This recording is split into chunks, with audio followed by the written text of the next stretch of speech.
오늘 우리에게 주시는 하나님의 말씀은 시편 83편 1절에서 18절까지 말씀입니다. 하나님, 묵묵히 계시지 마십시오. 하나님, 침묵을 지키지 마십시오. 조용히 계시지 마십시오. 오 하나님, 주님의 원수들이 소리 높여 떠들고 주님을 미워하는 자들이 머리를 치켜들기 때문입니다. 그들은 주님의 백성을 치려고 음모를 꾸미고 주님께서 아끼시는 이들을 치려고 모의하며, 가자, 그들을 없애버리고 나라가 되지 못하게 하자, 이스라엘이라는 이름을 다시는 기억하지 못하게 하자 말합니다. 그들은 한 마음으로 모의하고 주님과 맞서려고 동맹을 맺었습니다.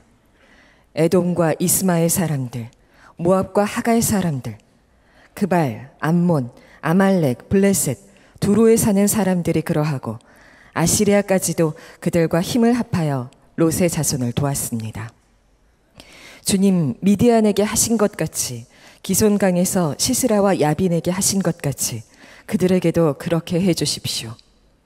그들은 엔돌에서 멸망하여 밭에 거름이 되었습니다. 주님, 그들의 장수들을 오렙과 스엡과 같게 하시고 모든 왕들을 세바와 살문나와 같게 해주십시오. 그들은 하나님의 목장을 우리의 소유로 만들자 하고 말하던 자들입니다. 나의 하나님, 그들을 바람에 굴러가는 엉겅퀴와 쭉정이와 같게 해주십시오. 살림을 태우는 불길처럼, 산들을 삼키는 불꽃처럼 주님의 회오리 바람으로 그들을 쫓아내어 주십시오. 주님의 폭풍으로 그들이 두려움에 떨게 해주십시오. 주님, 그들이 주님을 간절히 찾도록 그들의 얼굴에 수치를 씌워주십시오. 그들이 부끄러움을 당하고 영영 공포에 질려서 수치를 쓰고 멸망하게 해주십시오. 하나님의 이름은 주이시며 온 세상에서 주님만이 홀로 가장 높은 분이심을 알게 해주십시오. 오늘 예배 중에 하나님께서 여러분들에게 명절을 맞는 은혜를 주시기를 원합니다. 한 번은 아주 마음 아픈 메일을 하나 받았습니다. 형편도 어렵지만 더 힘든 일은 믿음이 무너진 것인데, 믿음이 무너진 아픔이 담겨있는 메일이었습니다. 첫 번째 구절이 목사님, 우리를 희망 고문하지 말아주세요. 그렇게 쓰셨더라고요. 희망 고문이 뭔가 찾아봤더니 안 되는 거 뻔히 알면서 계속 된다고 이렇게 해서 희망만 계속 갖도록 만들어주는, 그래서 헛 기대를 갖게 해서 더 괴롭게 만드는 이런 일을 희망 고문이라고 말을 하더라고요. 예를 들면 결혼 안 할 거면서 좋아한다 계속 말만 해줘서 헛 기대만 가지게 하다가 나중에 딴 사람하고 결혼해 버리는 이런 경우를 희망 고문이라고 하는데, 저보고 그렇게 이야기를 하시는 거예요. 목사님, 희망 고문을 하지 말아주세요. 그분은 50세가 되신 분인데 그동안 하나님을 잘 믿으려고 애를 쓰셨다고 그럽니다. 무던히 자기가 하나님을 잘 믿어보려고. 그런데 이제는 하나님이 정말 기도에 응답하시는 분이신가, 역사하시는 분이신가 회의가 든다는 겁니다. 그래서 마음에 하나님에 대한 마음을 이제는 접었다는 거죠. 그러면서 이제 자세한 메일의 내용을 제가 옮기기는 원치 않고요. 마지막에 24시간 예수님을 바라보시라, 나는 죽고 예수로 살아보라고 그렇게 권하는 것도 해보려고 애를 썼지만 그것은 아무 일도 일어나지 않았습니다. 목사님, 더 이상 성도들을 현혹하지 말아주세요. 희망 고문하지 마세요. 얼마나 많은 성도가 현실과 이상해서 괴로워하는지 아십니까? 그렇게 쓰셨어요. 여러분들 중에도 하나님 정말 살아계신 거 맞아? 기도하면 정말 응답 받을까? 내가 지금 이거 헛일 하고 있는 거 아니야? 이런 생각을 하고 계시는 분이 있으시다고 생각합니다. 마음이 무너졌는데, 형편과 사정이 어려워서 무너진 것도 그렇지만 하나님으로부터 상처받았다는 마음, 하나님이 나를 속였어요, 하나님이 내게 응답하지 않아요. 하나님이 나만 사랑하지 않아요. 이런 마음을 가지고 있는 분, 그러면서도 오늘 예배에 나오신 분이 이 자리에도 있으실 수 있다고 생각합니다. 저도 그랬었어요. 1984년입니다. 광주 통합병원에서 장애인이 될 절박한 처지에 놓였을 때, 그때 밤 11시가 넘어가는 시간에 수술 대기실에 혼자 남아 있으면서 하나님 생각이 나더라. 하나님을 큰 소리로 불렀습니다. 3번 불렀습니다. 아무런 대답이 없으셨어요. 그때 그 비참함은 말할 수가 없었습니다. 하나님을 믿지도 못하는 목사, 기도해도 응답도 못 받는 목사, 그게 너무 비참하게 느껴졌어요. 하나님으로부터 버림받은 느낌이었습니다. 이런 걸 영혼의 밤이라고 말합니다. 시편 83편을 읽어보면 처음 시작부터 그렇게 나옵니다. 하나님, 묵묵히 계시지 마십시오. 하나님, 침묵을 지키지 마십시오. 조용히 계시지 마십시오. 오 하나님. 지금 이 시편 기자는 기도를 하기는 합니다만 그 마음은 하나님으로부터 상처받은 마음입니다. 왜 하나님은 아무 일을 안 하시나 말이에요. 왜 도대체 이스라엘 백성들이 이런 어려움을 당하고 있는데 아무런 역사를 안 하시나? 한마디 응답이라도 좀 해달라. 그 하나님에 대한 원망이 있는 이 상태를 영혼의 밤이라고 이야기를 합니다. 지금 이스라엘은 주변에 있는 나라들 10나라가 연합군으로 이스라엘을 죽이려고 합니다. 그런 끔찍한 상황에 놓여 있습니다. 2절부터 5절까지 내용을 그냥 간단하게만 말씀을 드리면, 주님의 원수들이 소리를 높이 떠들고 주님의 백성을 치려고 음모를 꾸미고 주님께서 아끼시는 이들을 치려고 모의하며, 가자, 그들을 없애버리고 나라가 되지 못하게 하자, 이스라엘이라는 이름을 다시는 기억하지 못하게 하자 말합니다. 그들은 한 마음으로 모의하고 주님과 맞서려고 동맹을 맺었습니다. 하나님 앞에 지금 자기들이 얼마나 처절한 어려운 처지에 빠져 있는지, 가까이 있는 나라, 먼 나라 상관없이 10나라가 이스라엘을 죽이려고 하고 있다는 거예요. 하나님께 그 옛날 일을 기억합니다. 기드온 사사, 드보라 사사, 바락 사사, 그 사사들이 있을 때, 그때 하나님이 미디안이라는 나라를 하나님이 치시지 않았습니까? 그때 하나님이 역사하시지 않았습니까? 지금도 그렇게 해주세요. 9절에 주님, 미디안에게 하신 것 같이, 기송강에서 시스라와 야빈에게 하신 것 같이 그들에게도 그렇게 해주십시오. 11절에 주님, 그들의 장수들을 오렉과 스웩과 같게 하시고 모든 왕들을 세바와 살문나와 같게 해주십시오. 그런데 하나님은 침묵하십니다. 그렇게 기도하는데 하나님은 아무런 대답도 없고 되어지는 상황은 점점 더 어려워지고 있는 겁니다. 여러분, 이거는 시편 83편에만 나와 있는 것이 아니고 하나님을 믿는 성도들이 다 겪는 일들입니다. 어떤 분들은 오늘 이 말씀을 들을 때, 읽을 때 꼭 내 기도 같다고 느끼는 분도 있으실 거예요. 아마 앞으로 그런 일을 만나실 수도 있으실 겁니다. 준비하셔야 돼요. 영혼의 밤을 만났을 때 여러분들은 믿음이 흔들리지 않을 준비가 되셨습니까? 자신의 믿음, 편안할 때는 모르는 거예요. 영혼의 밤이 왔을 때 비로소 내 믿음이 진짜 어떤 믿음인지 드러나게 되는 겁니다. 예수님께서 다시 오실 때 믿음을 보겠느냐고 말씀하셨어요. 누가복음 18장 8절입니다. 인자가 올 때에 세상에서 믿음을 보겠느냐? 아니, 우리가 다 예수님을 믿는 사람인데 무슨 믿음을 주님은 찾으시는 거지요? 누가복음 18장 1절부터 7절까지 말씀을 가만히 보면 예수님이 찾으시는 믿음이 어떤 믿음인지를 알게 됩니다. 예수님은 불의한 재판관과 억울한 일을 만났던 과부 이야기를 하셨어요. 이 과부가 너무 억울해서 재판관에게 가서 자기의 억울한 사정을 풀어달라고 그렇게 간청합니다. 그러나 이 재판관은 뇌물을 받지 않고는 재판해주지 않는 악한 재판관이에요. 이 과부의 간청을 들어줄 리가 없지요.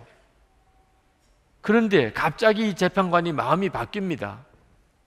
그러면서 그 재판관이 이렇게 말합니다. 내가 하나님을 두려워하지 않고 사람을 무시하나 이 과부가 나를 번거롭게 하니 내가 그 원한을 풀어주리라. 그렇지 않으면 늘 와서 나를 괴롭게 하리라. 이 과부는 재판관에게 뇌물을 줄 돈이 없어요. 그래서 밤낮으로 가서 재판관에게 조릅니다. 나중에 이 재판관이 그 과부가 밤낮으로 조르는 것에 대해서 완전히 지쳐버렸어요. 그래서 내가 돈을 받지는 않았지만 빨리 그 과부가 원하는 대로 해주자. 그래서 그 과부의 억울한 사정을 해결해 주었다. 예수님 그 이야기를 하시면서 주님이 말씀하시기를 7절에 하물며 하나님께서 그 밤낮 부르짖는 택하신 자들의 원한을 풀어주지 아니하시겠느냐, 그들에게 오래 참으시겠느냐. 이 말씀을 하시고 그 다음에 내가 다시 올 때에 믿음을 보겠느냐 하셨습니다. 그러니까 예수님이 말씀하셨던 이 믿음은 낭망하지 않는 성도의 기도를 말합니다. 우리가 살아가는 동안에 힘들고 어려운 일을 수도 없이 겪습니다. 때때로는 그냥 마음의 포기가 됩니다. 어쩔 수 없는 거 뭐 어떻게 해? 그 말은 기도가 없어졌다는 이야기입니다. 여러분은 하나님의 말씀대로 되지 않는 문제에 대해서, 여러분이 겪고 있는 여러 가지 악한 문제에 부딪혔을 때, 여러분의 신앙적인 회의가 일어나는 문제에 대해서 혹시 기도를 그치고 있지 않습니까? 더 이상 기도도 하지 않아요. 이미 마음에 낙심이 된 것, 낭망이라는 것. 하나님이 다시 오실 때, 주님이 다시 오실 때 낭망하지 않는 성도를 보겠느냐 하는. 안타깝게도 너무나 많은 성도들이 실제로는 완전히 낭망한 상태에 있습니다. 그 말은 기도가 그쳤다는 거예요. 가족을 위한 기도도 그쳤고, 가정을 위한 기도도 그쳤고, 교회를 위해서요, 직장을 위해서 더 이상 기도가 없어요. 이미 기대를 접어버린 거죠. 이것이 가장 두려운 것입니다. 여러분, 우리가 실제로 아주 어려운 일을 만났다 하더라도 기도가 그치기까지는 아직까지 끝이 아닌데, 기도가 끝나면 그건 끝이에요.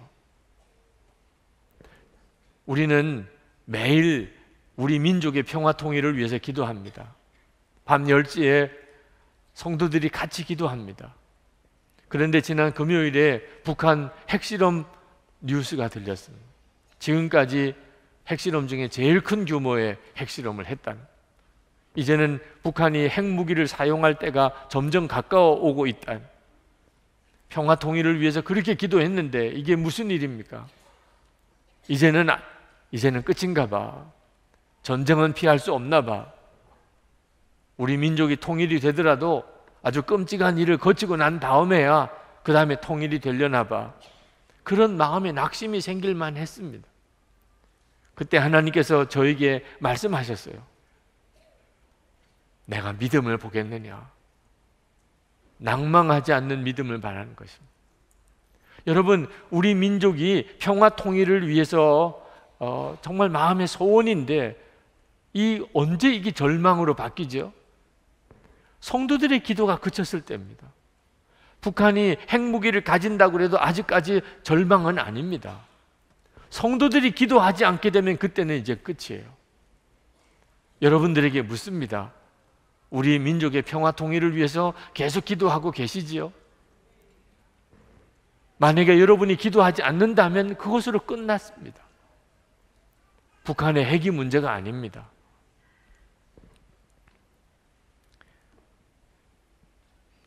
이 시편 83편에는 감사도 찬양도 그리고 기쁨도 용서도 사랑도 전혀 나오지 않습니다. 그냥 살려주세요, 죽겠어요, 하나님 구원해 주세요, 그 내용밖에 없어요. 기도 중에도 수준이 가장 낮은 기도입니다. 신앙인의 덕목, 정말 믿음을 가진 사람다운 그런 품위, 그런 수준 전혀 이 기도 속에 나와 있지 않습니다. 그러나 참 귀한 거 하나는 그 절망적인 상황 속에서도 기도를 그치지 않았다는 거죠. 여러분, 이것은 굉장히 중요합니다. 때때로 우리도 급하고 어려운 일을 만나면 수준 있는 기도 못할 수도 있어요. 그냥 다급하고 어려울 때는 그냥 비명소리밖에 안 나올 때도 있습니다. 하나님 그저 살려주세요 이것밖에 안 나올 때도 있다니까요. 그러나 중요한 것은 기도가 그쳤냐, 여전히 기도하느냐 하는 문제입니다. 영혼의 밤을 만났다 하더라도, 상황과 형편이 너무 절망적이라 하더라도 여러분 이 시간 스스로를 살펴보셔야 돼요. 내가 혹시 기도를 그친 건 아닌가? 기도를 그친 게 끝이에요. 여전히 내 속에서 기도가 있다면 아직 끝이 아닙니다. 여러분 자신의 기도를 돌아봐야 돼요. 만약에 여러분이 기도가 그치고 나면 그 다음에는 하나님의 모든 약속은 희망 고문일 뿐입니다. 헛기대예요. 그러므로 여러분, 탄식을 하더라도 기도는 그치면 안 됩니다.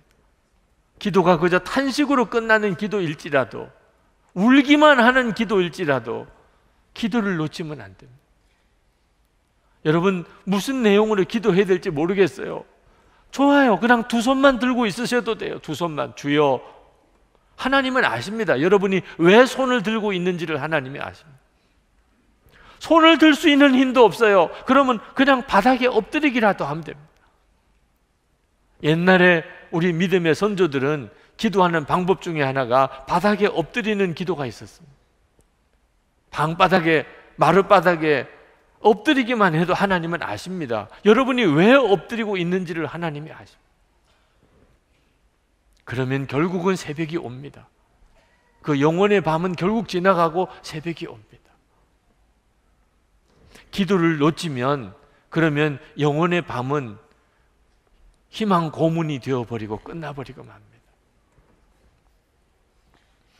기도를 해보면 그러면 기도 응답이 안 될 때가 있어요. 그건 짧게 보기 때문에 그렇습니다. 시편 83편 이 기자의 기도도 사실은 응답 받았다고 보기가 어렵습니다.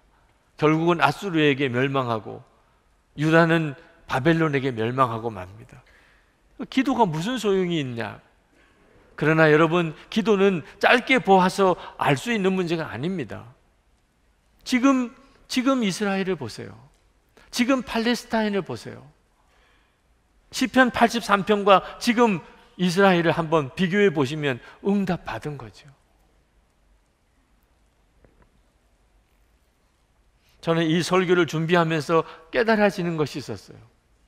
32년 전 1984년 그때 광주통합병원 수술 대기실에서 제가 하나님께 3번 큰 소리로 하나님!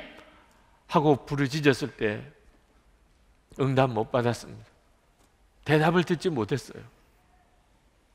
그런데 32년이 지난 지금 저를 돌아보니까 그 기도가 응답 받은 거예요. 지금 제 모습이 그 기도에 대한 응답이에요. 여러분, 그냥 외마디로 하나님만 이름을 불렀던 거 하나밖에 없는 그 기도, 무슨 더 이상의 기도를 담을 수도 없어서 그냥 부르짖는 그 기도, 그게 진심의 기도라면 반드시 응답받습니다. 여러분이 그 기도를 잊어버리지만 않고 있다면 하나님은 절대로 그 기도를 외면하지 않습니다. 우리나라가 일본의 지배를 받을 때 그때 전국 방방곡곡에 있는 교회들마다 얼마나 눈물로 하나님 앞에 이 민족의 해방을 기도했는지 모릅니다. 그러나 하나님은 응답하지 않으셨어요. 너무 하시다고 생각할 정도로 그렇게 성도들이 기도하는데도 기도하다가 옥에서 죽고 기도하다가 결국 지쳐서 죽고 쓰러진 이런 형편 속에 30년이 넘도록 하나님은 응답하지 않으셨어요. 그러다가 갑자기 1945년 8월 15일 하나님의 응답이 왔습니다. 우리 민족에게 해방이 온 겁니다. 해방이 왔을 때 어느 독립운동가가 말했습니다. 이 땅에 해방이 이렇게 빨리 올 줄은 꿈에도 몰랐다. 이게 무슨 소리입니까? 36년 동안 응답 못 받은 기도가 응답이 된 건데, 그런데 기도 응답을 받고 해방이 오고 보니까 갑자기 튀어나오는 말이 이렇게 갑자기 해방이 올 줄은 몰랐다. 기도는 신비한 겁니다. 기도를 할 때는 한없이 응답이 안 오는 것 같고 그렇게 오래 기도한 것만 같은데 지나고 보면 하나님은 정확하시고 우리가 생각한 것보다 훨씬 더 빨리 응답하시는 하나님이십니다. 문제는 우리가 이 기도를 놓치지 않느냐 하는 거죠. 영혼의 밤이 왔다고 생각하시면 절대 놓치지 말아야 될 것이 기도입니다. 그리고 또 하나, 영원히 밤이 왔을 때 기도와 함께 여러분이 절대로 놓치지 말아야 될 것이 이 성경 말씀입니다. 성경 말씀을 읽어야 합니다. 여러분, 영혼의 밤은 하나님을 만나지 못하는 시간입니다. 그 하나님도 나를 외면한 것 같은 그 영혼의 밤에 하나님은 계획이 있습니다. 그것은 우리가 이전에 알던 하나님, 이전에 내가 믿던 하나님과 완전히 다른 하나님의 놀라운 새로운 모습을 경험하게 해주시는 것입니다. 영혼의 밤일 때 하나님이 그 일을 하십니다. 아니, 평소에도 하나님을 바라보지 못하는데 어떻게 영혼의 밤을 지나면서 하나님의 새로운 모습을 볼 수 있단 말입니까? 성경입니다. 우리는 하나님을 보지 못합니다. 우리는 하나님의 음성을 듣지 못합니다. 영혼의 밤이 오면 더 그렇습니다. 그러나 우리는 눈으로 이 성경을 읽으면서 하나님을 보고 이 성경을 읽으면서 하나님의 음성을 듣습니다. 이건 기가 막힌 일입니다. 여러분이 정말 영혼의 밤을 만났다고 여겨지면 나는 하나님이 안 믿어져. 하나님이 나에게 너무 하시는 거 아니야? 하나님이 왜 나만 사랑하지 않으시지? 만약에 여러분이 이런 믿음의 시험을 지금 만나고 있다면 여러분 성경을 읽으셔야 됩니다. 성경을 읽으면서 비로소 여러분 안에 지금까지 여러분이 알던 하나님과 완전히 다른 새로운 하나님을 하나님이 만나게 해주시는 것을 경험하게 됩니다. 시편 83편의 시편 기자는 자기의 문제가 주변에 있는 열 나라가 동맹을 해서 자기들을 치러 들어오는 것인 줄 알았습니다. 그래서 하나님 앞에, 하나님 제발 좀 이 우리 형편을 좀 둘러보아 주세요. 하나님 제발 우리를 좀 구원해 주세요. 그렇게 기도했죠. 그러나 우리는 다 압니다. 이 시편 기자가 생각하는 것과 달리 이 당시에 이스라엘의 문제는 주변에 있는 열 나라의 연합 동맹군이 아니었어요. 이스라엘 백성들 자신의 문제였습니다. 시편 신명기 8장에 보면 모세가 가나안 땅에 들어가기 직전에 이스라엘 백성들을 향하여 하나님의 말씀을 다시 쭉 정리해 줍니다. 그런데 그 시편 신명기 8장 19절 20절에 보면 모세가 이렇게 말합니다. 내가 만일 내 하나님 여호와를 잊어버리고 다른 신들을 따라 그들을 섬기며 그들에게 절하면 내가 너희에게 증거하노니 너희가 반드시 멸망할 것이라. 여호와께서 너희 앞에서 멸망시킨 민족들 같이 너희도 멸망하리니 이는 너희가 너희의 하나님 여호와의 소리를 청종하지 아니함이니라. 이스라엘 백성의 문제는 그들이 하나님을 버리고 우상 숭배했던 것입니다. 이것이 그들로 하여금 아수르에 멸망하게 하고 바벨론에 멸망하게 만든 것이었어요. 이 시편 기자는 그 사실까지 꿰뚫어 보지를 못합니다. 당장 지금 매를 맞아서 아파서 쩔쩔매면서 매 맞지 않게 해달라고만 지금 보채는 애들과 똑같아요. 자기가 뭘 잘못했는지를 모르는 거지요. 하나님의 말씀을 모르면 그렇게 됩니다. 영혼의 밤을 만났을 때 여러분 하나님의 말씀을 보지 못하면 방황하게 됩니다. 있는 믿음마저도 다 잃어버리게 됩니다. 여러분이 그때 살 길은 하나님의 말씀입니다. 하나님의 말씀을 붙잡으면 여러분의 믿음은 완전히 새로운 믿음이 되어버리고 맙니다. 빌리 그레이엄 목사님에게 아주 친한 친구 찰스 템플턴이라고 하는 친구 목사가 있었습니다. 그들은 초창기에 같이 전 세계를 다니면서 복음 전도 집회를 같이 했었습니다. 찰스 템플턴 목사님도 말씀의 은혜가 있어서 많은 청년들이 그로 인해서 회심하고 주께로 돌아오는 열매가 있었습니다. 그런데 어느 날 이 찰스 템플턴 목사님이 신앙에 회의가 생긴 겁니다. 라이프라는 잡지에 실린 사진 하나를 보고 그렇게 마음의 회의가 들었다고들 합니다. 북아프리카에 있는 어느 기근이, 가뭄이 아주 지독한 어느 마을에 어떤 여인이 기근으로 굶어 죽은 아이를 끌어안고, 그리고는 멍하니 초점 잃은 눈으로 하늘을 쳐다보고 있는 그 여인의 사진, 그 사진을 그 잡지에서 보고 이 찰스 템플턴 목사님 마음에 하나님은 진짜 살아계신 거 맞아, 하나님은 정말 창조의 하나님, 하나님은 사랑의 하나님, 하나님은 정말 가까이 계신 하나님, 그 하나님 맞아? 하나님이 정말 그런 하나님이시라면 어떻게 이런 일이 있을 수 있지? 어떻게 이렇게 굶어 죽는 사람이 있을 수 있지? 마음에 의심이 들어오기 시작했습니다. 한번 마음에 의심이 들기 시작하니까 걷잡을 수가 없었어요. 그는 자기 마음속에 있는 이 의심과 마음의 믿음의 갈등을 해결해 보기 위해서 그는 도서관으로 들어갔습니다. 자기 문제에 대해서 답을 줄 수 있는 책을 그는 도서관에서 찾아서 읽고 또 읽었습니다. 결과는 불가지론자가 되고 말았습니다. 모른다. 하나님이 계신지 안 계신지는 아무도 모른다. 1957년 그는 목사직을 그만두었습니다. 그는 교회를 떠났습니다. 빌리 그레이엄 목사님이 친구 목사가 그렇게 마음이 흔들려 있는 것을 보고 다급한 마음으로 쫓아와서 만났습니다.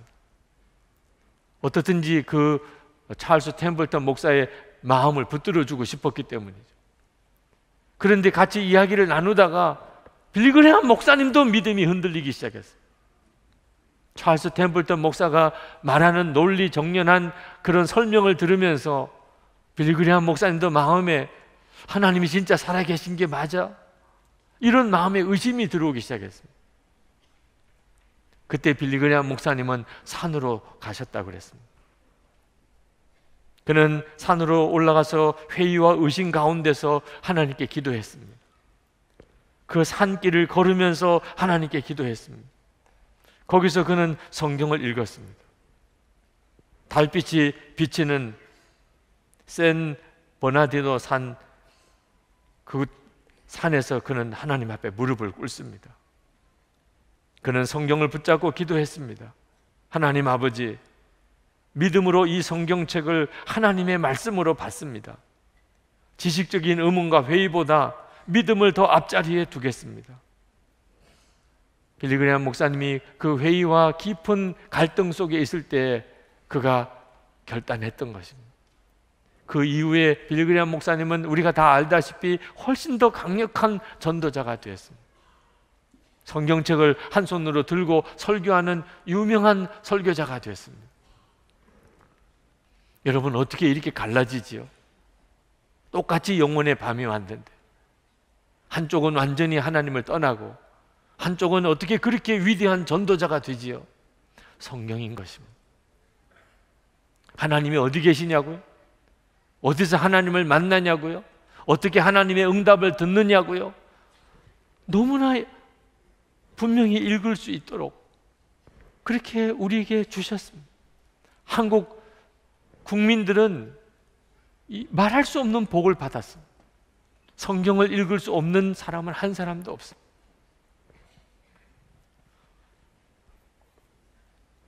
여러분은 혹시 성경책을 놓고 살지는 않습니까? 한번 물으셔야 돼요. 여러분이 살아가는 동안에 여러분은 틀림없이 영혼의 밤을 여러 번 경험할 것입니다. 문제는 내가 성경책을 보고 있는지 놓고 있는지입니다. 사도 바울이 자기가 여러 차례 죽을 뻔했던 때가 있었음을 말했습니다. 고린도후서 1장 8절부터 형제들아 우리가 아시아에서 당한 환난을 너희가 모르기를 원하지 아니하노니 힘에 겹도록 심한 고난을 당하여 살 소망까지 끊어지고 우리는 우리 자신이 사형 선고를 받은 줄 알았으니 이는 우리로 자기를 의지하지 말고 오직 죽은 자를 다시 살리시는 하나님만 의지하게 하심이라. 사도 바울은 살 소망이 끊어졌었다고 그랬습니다. 그건 절망이죠. 완전한 영혼의 밤입니다. 하나님을 그렇게 잘 믿는 사도 바울, 땅끝까지 복음을 전하겠다고 하는 그 사도 바울에게 어째서 살 소망이 끊어지는 이런 기가 막힌 어려운 일이 생겨야 됩니까? 그런데 사도 바울은 알았어요.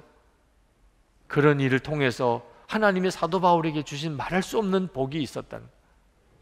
그게 뭡니까? 사도 바울이 고백합니다. 이는 우리로 자기를 의지하지 말고 오직 죽은 자를 다시 살리시는 하나님만 의지하게 하심이라. 사도 바울도 때때로 자기 자신을 의지하게 되더라 그 말입니다.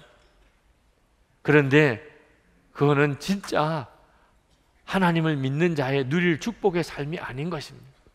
그런데 살 소망이 끊어지는 자리까지 가보니까 이제는 나를 의지할 수가 없어요.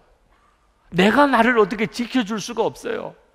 이런 상황까지 몰려가 보니까 비로소 더 이상 나를 의지하지 않고 죽은 자를 다시 살리시는 하나님만 의지하게 함이라. 그 눈이 뜨였어요. 하나님만 의지하면 되는구나. 다윗을 보면 때때로 똑같은 하나님을 믿는데 어떻게 다윗은 저렇게 믿음이 좋을까 이런 생각이 들 때가 있습니다. 이유는 하나예요. 다윗은 영혼의 밤을 거쳤던 사람이기 때문에 그렇습니다. 시편 23편에 다윗은 말합니다. 내가 사망의 음침한 골짜기를 다닐지라도 내가 원수의 목전에 있을지라도 나는 부족함이 없으리로다. 어떻게 그런 고백이 나올 수 있지요? 그는 영혼의 밤을 지나면서 그는 경험했어요. 여호와가 나의 목자시구나. 주께서 항상 나와 함께 하시는구나. 주의 지팡이와 막대기로 내 평생의 선하심과 인자하심이 반드시 나를 따르는구나. 그걸 다윗이 경험하고 나니까 그는 사망의 음침한 골짜기를 지나는 것 같아도 원수의 목전에 내가 있는 것 같아도 그는 더 이상 염려하고 두려워하지 않았어. 영혼의 밤을 지나간 성도는 환경과 여건, 형편의 어려움에 더 이상 흔들리지 않습니다. 여러분도 그렇게 되기를 축복합니다. 영혼의 밤은 우리의 실상이 다 드러나는 시간입니다. 내 믿음이 어느 수준인지, 내 속에 있는 이 육신, 내 속에 있는 이 자아가 어느 정도로 내게 강한지 영혼의 밤을 만나면 다 드러납니다. 그래서 영혼의 밤을 만나면 나는 죽고 예수로 사는 진짜 예수 믿는 믿음으로 나아가게 됩니다. 우리는 편안할 때, 좋을 때는 절대로 내 자아를 십자가에 처리하지 않습니다. 내가 원하는 대로 하나님을 믿어도, 예수님을 믿어도 끝까지 내가 원하는 대로, 내가 하고 싶은 대로 이걸 버리지 못합니다. 아직도 진짜 예수 믿는 거 아닙니다. 근데 영혼의 밤을 만나면 비로소 항복합니다. 나는 죽었습니다. 그리고 비로소 예수님으로 사는 놀라운 문이 열리는 것입니다. 저희 교회는 역사가 32년 됐습니다. 꽤 오래된 역사의 교회입니다. 그런데 지난 10년 전에 우리 교회는 완전히 뒤집어지는 그런 변화를 겪었습니다. 교회도 역사가 오래되면 전통이 생기고 그 나름대로 그 교회의 특징이 생기고 사람의 고집이 생기고 좀처럼 교회 변화되기 어려운 공동체가 교회 공동체입니다. 그런데 우리 교회는 완전한 변화를 경험했어요. 어째서 그럴 수 있었을까요? 그때 당시에 우리 교회는 영혼의 밤의 기간이었기 때문에 날마다 밤낮으로 눈물로 하나님 앞에 기도했습니다. 너무 어려우니까, 어려워도 너무 어려우니까 우리 교회 자체의 존폐 위기에 처했습니다. 여러분이 보이는 이 앞쪽에 비닐 천막을 쳐놓고, 그리고 여기서 웅크리고, 한 추운 겨울에 웅크리고 거기서 기도할, 너무 어려우니까 우리는 더 이상 우리의 고집, 그동안 내 경험 다 두 손 들었습니다. 오직 예수님만 바라보자. 오직 예수님만 바라보자. 완전히 주님께만 순종합시다. 그게 가능했어요. 만약에 우리 교회 형편이 조금이라도 괜찮았다면, 우리 교회는 이런 교회인데 우리는 이렇게 신앙생활 했었는데 아마 그랬을 거예요. 너무 어려우니까 나는 죽었습니다. 우리에게는 아무런 소망이 없었으니까 오히려 내가 죽었다는 것을 받아들이기 쉽더라고요. 그리고 우리 교회가 살아난 거예요. 영혼의 밤은 우리가 원해서 얻을 수 있는 건 아닙니다. 그렇지만 우리에게 다가올 때 여러분, 이것이 은혜의 시간인 것을 기억해야 됩니다. 영혼의 밤을 통과해야만 해결되는 문제가 있습니다. 나는 죽고 예수로 사는 믿음입니다. 지금 이제가 여러분에게 영혼의 밤이 만약에 있다면, 지금 그와 같은 때를 지나고 있다면 여러분 믿으세요. 하나님이 여러분을 희망 고문하는 하나님 아니십니다. 절대 기도를 놓치지 마시고, 그리고 말씀을 펼쳐 읽으세요. 그때 알게 됩니다. 하나님이 내게 하시려는 일이 있었구나. 그리고 여러분을 완전히 새롭게 쓰시기 시작합니다. 오늘 이 시간 우리 한번 같이 찬송을 같이 부르고 기도했으면 좋겠습니다. 이번 주간이 추석 명절 주간입니다. 저는 여러분 안에 지금처럼 이렇게 힘들고 어려운 그런 때이지만, 여러분이 진짜 예수님의 사람이라면 반드시 여러분 안에서부터 기쁨과 찬송과 은혜와 사랑이 샘솟듯이 일어날 수 있다고 믿습니다. 여러분도 살아야 되고, 가족이 살아야 되고, 일가 친척들에게 여러분이 정말 은혜의 통로가 되기를 원합니다. 우리 찬송합시다. 445장 태산을 넘어 험곡에 가도 찬송하겠습니다.